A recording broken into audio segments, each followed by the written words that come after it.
আসসালামু আলাইকুম, কেমন আছেন সবাই? আশা করি ভালো আছেন। আজকে আপনাদেরকে দেখাবো শীতলক্ষ্যা নদীর পাশে যে পেপার মিল রয়েছে তার ভিতরে ফুল বাগান। অসাধারণ সুন্দর সবুজ গাছ এবং ফুলে ঘেরা এই প্রাকৃতিক সৌন্দর্য, নদীর পাশ দিয়ে এই ফুলের বাগান।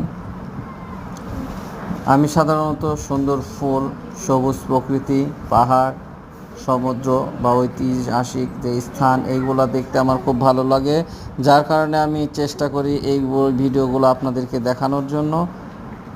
যদি আপনাদেরও আমার এই ভিডিও ভালো লেগে থাকে তাহলে রিকোয়েস্ট করব, দয়া করে সাবস্ক্রাইব করবেন, লাইক, কমেন্ট এবং শেয়ার করবেন। অসাধারণ সুন্দর ফুল আপনারা দেখতে পাচ্ছেন। এটি একেবারে শীতলক্ষ্যা নদীর পাশ ঘিরে। যারা ঐতিহাসিক স্থান বা সুন্দর স্থানগুলো দেখতে পছন্দ করেন, ঘুরতে পছন্দ করেন, তারাও এখান থেকে ঘুরে আসতে পারেন। আশা করি আপনাদের সকলের খুব ভালো লাগবে।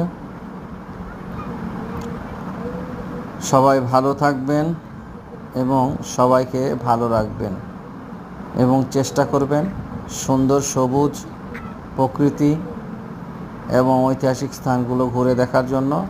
তাহলে আপনাদের মনটাও অনেক বড় হবে, অনেক ভালো লাগবে। আল্লাহ হাফেজ।